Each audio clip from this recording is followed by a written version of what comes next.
नमस्कार, जोहार, मैं संजय और आप देख रहे हैं न्यूज झारखंड। चलिए जानते हैं सुबह से लेकर शाम तक की तमाम बड़ी खबरों को। जमशेदपुर में झंडे पर विवाद, हिंसा के बाद इंटरनेट बंद, 2 गुटों में पत्थरबाजी और फायरिंग, धारा 144 लागू, सुरक्षा बलों ने फ्लैग मार्च किया। झारखंड के जमशेदपुर में झंडा विवाद पर 2 दिन के तनाव के बाद सोमवार को हालत काबू में है। सुरक्षा बलों ने सुबह कदमा शास्त्री नगर ब्लॉक में फ्लैग मार्च किया। पूरे इलाके में धारा 144 लागू कर इंटरनेट बंद कर दिया। इस बीच पुलिस ने अब तक 60 लोगों को अरेस्ट किया है। रविवार देर रात इस इलाके में फिर माहौल बिगड़ गया। 2 गुटों में जमकर पथराव हुआ। मामला बिगड़ा तो एक गुट ने पुलिस पर भी पत्थर फेंके, करीब 8 राउंड फायरिंग की। जवाब में पुलिस ने भी हवाई फायरिंग की। पत्थरबाजी में ट्रैफिक डीएसपी कमल किशोर समेत कई पुलिस वाले घायल हो गए। सिटी डीएसपी के विजय शंकर ने बताया कि भाजपा नेता अभय सिंह को रविवार को जमशेदपुर में हुई हिंसा के मामले में गिरफ्तार किया गया है। अब तक कुल 57 लोगों की गिरफ्तारी हुई है। 120 लोगों पर नामजद एफआईआर दर्ज की गई है। दरअसल शनिवार की रात रामनवमी के झंडे के खंभे में मांस का टुकड़ा मिलने को लेकर रविवार रात हनुमान मंदिर में हिंदू संगठनों की बैठक हो रही थी। इसी दौरान एक गुट ने मंदिर में बैठक कर रहे लोगों पर पथराव शुरू कर दिया, जिसके बाद दोनों पक्ष की ओर से पथराव शुरू हो गया। देखते ही देखते माहौल तनावपूर्ण हो गया। 3 घंटे तक बवाल हुआ। उपायुक्त विजया जाधव ने कहा है कि कुछ असामाजिक तत्वों ने सांप्रदायिक सौहार्द बिगाड़ने की कोशिश की है। प्रशासन पूरी स्थिति पर नजर रख रहा है। अपील है कि किसी भी तरह की अफवाह पर ध्यान नहीं दें और शांति बनाए रखने में प्रशासन का सहयोग करें। झारखंड बंद रहा बेअसर, सड़क पर नहीं उतरे बंद समर्थक। सुरक्षा के कड़े इंतजाम के बीच रांची सहित झारखंड में बंद का शो फ्लॉप हो गया है। साथ ही शहर की दुकानें खुली रही और सड़कों पर गाड़ियों का परिचालन सामान्य रहा। साथ ही अन्य जिलों में बंद का कोई प्रभाव देखने को नहीं मिला है। झारखंड यूथ एसोसिएशन की ओर से बुलाए गए झारखंड बंद बेअसर नजर आ रहा है। राजधानी रांची की सड़कों पर बंद समर्थक नहीं पहुंचे हैं। हालांकि संभावित सभी जगहों पर अधिक सुरक्षा बलों की तैनाती कर दी गई है। आपको बता दें कि झारखंड में नई नियोजन नीति के विरोध में झारखंड यूथ एसोसिएशन के द्वारा आज झारखंड बंद का आह्वान किया गया है। रांची समेत राज्य भर में अब गर्मी तेजी से बढ़ने के आसार। झारखंड में गर्मी के अब तेजी से बढ़ने के आसार हैं। राज्य के इर्द गिर्द वातावरण में कोई सिस्टम नहीं है। जो हल्के बादल नजर आ रहे हैं वह सब साफ हो जाएंगे। राज्य में अगले 4 दिनों के दौरान तापमान में 3 से 4 डिग्री तक वृद्धि होने की संभावना है। मौसम विभाग के पूर्व अनुमान में आने वाले सप्ताह के दौरान भी बारिश होने की उम्मीद नहीं है। इससे राज्य में गर्मी और बढ़ेगी। विभाग के मुताबिक इस दौरान गर्म पछुआ हवा का रुख होगा, जिससे वातावरण और तेजी से गर्म होगा। राज्य के विभिन्न हिस्सों का तापमान न्यूनतम 24 से लेकर अधिकतम 40 डिग्री तक जा सकता है। खबरों में आगे बढ़ने से पहले आपसे रिक्वेस्ट है कि अगर आप चैनल को सब्सक्राइब नहीं किए हैं तो प्लीज चैनल को सब्सक्राइब करके बेल आइकन प्रेस कर दें, जिससे आपको झारखंड की हर छोटी बड़ी खबर का अपडेट आप तक पहुंचता रहे। चलिए बढ़ते हैं खबरों की ओर। हजारीबाग में 4 मालवाहक ट्रकों के बीच टक्कर, गाड़ी के नीचे दबने से एक चालक की मौत।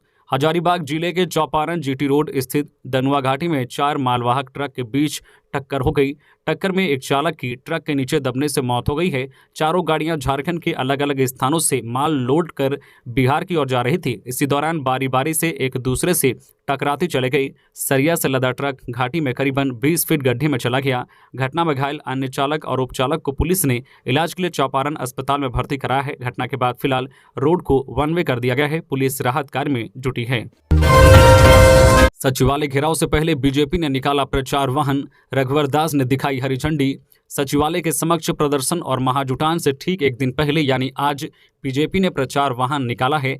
पूर्व मुख्यमंत्री रघुवर दास ने प्रदेश बीजेपी कार्यालय से झंडा दिखाकर प्रचार वाहन को रवाना किया। इस दौरान रघुवर दास ने कहा है कि 3.5 साल में हेमंत सरकार ने एक भी वादा पूरा नहीं किया है। यह जनता देख रही है। कल बड़ी संख्या में जनता यह बता देगी कि वह सरकार से असंतुष्ट है। सरकार सिर्फ पूरे राज्य भर में तुष्टीकरण की राजनीति कर रही है। इसके परिणाम स्वरूप ही झारखंड भर में हिंसक घटनाएं देखने को मिल रही है।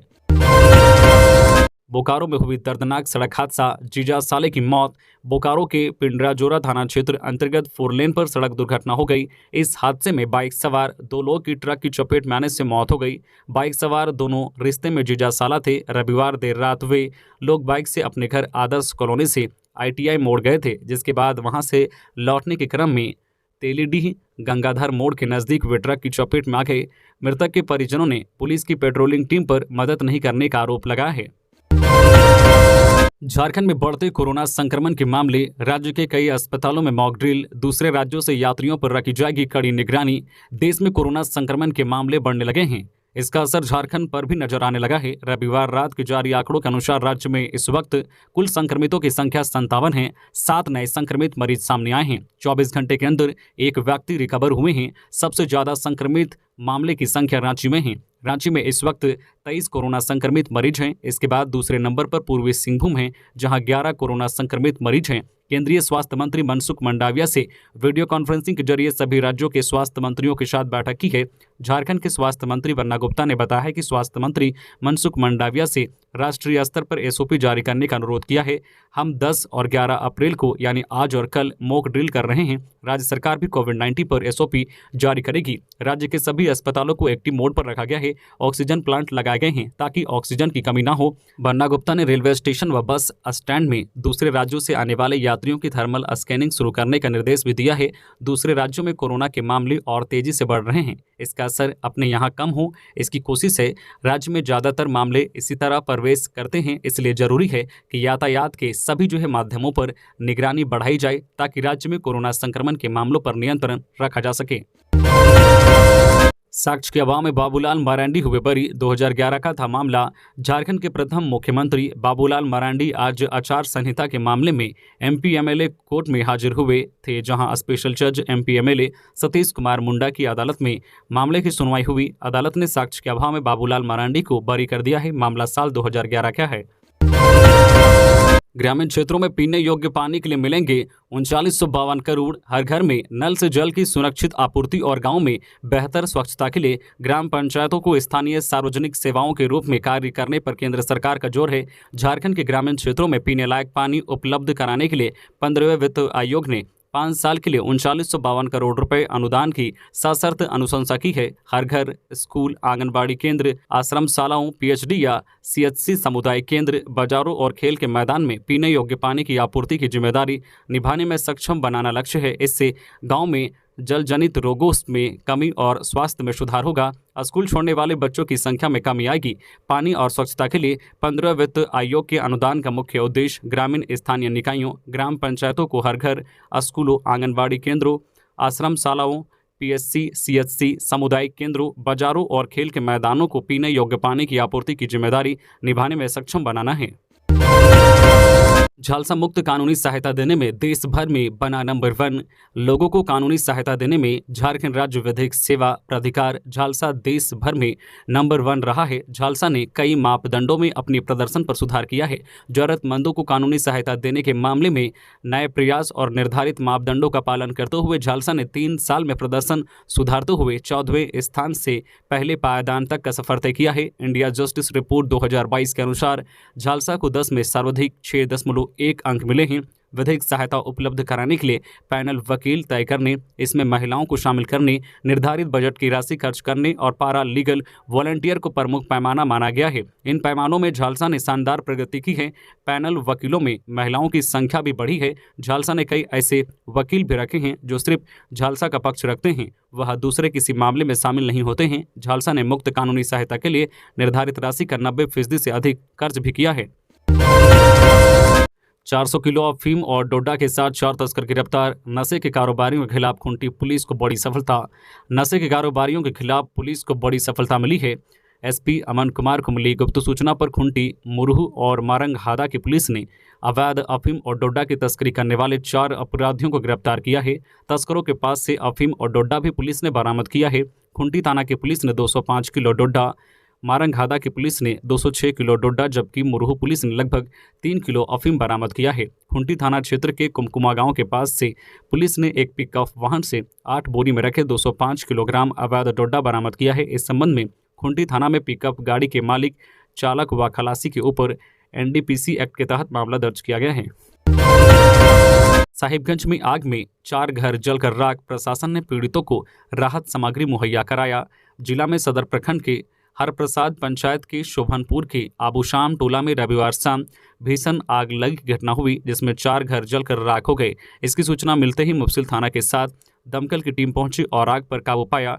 इसके बाद पीड़ित परिवार को राहत सामग्री दी गई। साहिबगंज में घर में आग की घटना को लेकर बताया जा रहा है कि रविवार शाम मुफस्सिल थाना के सनाउल हक मोहम्मद हुसैन, आबू शामा और मोहम्मद सागिर का घर जलकर राख हो गया। घर में आग कैसे लगी और किसके घर से आग पकड़ी, इसके बारे में अभी कुछ स्पष्ट नहीं हो पाया है। ग्रामीणों का कहना है कि आग कैसे लगी या मालूम नहीं चल सका, लेकिन इस भीषण आग में घर का सारा सामान जलकर राख हो गया है।